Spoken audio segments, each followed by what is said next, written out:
I just recently got a brand new digital SLR camera. And this is a camera that I've been reading about and researching and dreaming about and wanting for what seems like ages. And when all that waiting was finally over and I shoved the receipt in the bag, I practically ran out of my local Best Buy store. I couldn't wait to get this camera home.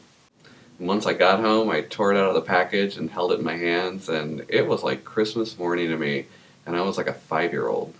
As I unpacked my new camera and explored all of its amazing functions and features, I remember having this sensation before.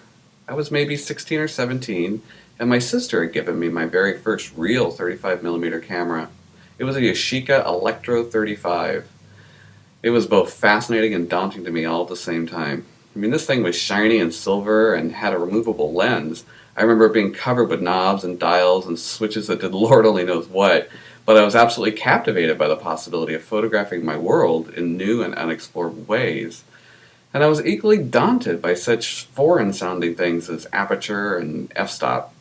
The funny thing is, that was ages ago, and even though several cameras have come and gone and I've learned about aperture and f-stops and film speed and shutter speed and all that stuff, I still feel like I have no idea what I'm doing.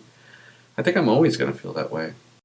It was only during my most recent photo safari to Joshua Tree that I realized sometimes not knowing what you're doing is the greatest asset you can have. I was out there in Joshua Tree for 4 days with a friend of mine who's an amazing photographer and whose photographic skills I aspire to. And when it comes to photography, frankly, he intimidates me. And so there I was, right after sunset, twilight, when the sky still has an afterglow, and I was setting up my shot. I'd steadied my camera on its tripod and aimed at the twilight sky with something interesting in the foreground, like a big boulder or a tree, and then I opened the shutter. Then I took a flashlight and gently painted whatever was in the foreground with the light from the flashlight. Before too long, my friend Bob came over and asked, "What the heck are you doing?"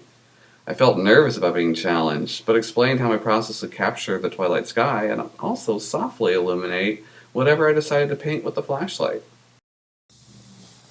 The thing is, I really did know what I was doing, even though I didn't know what I was doing in a technical sense. My strange process made perfect sense to me, even though I didn't know if it was right or proper or any of that. I just knew what I wanted to capture. I wanted to capture what I saw, the subtle light of the beautiful desert or twilight.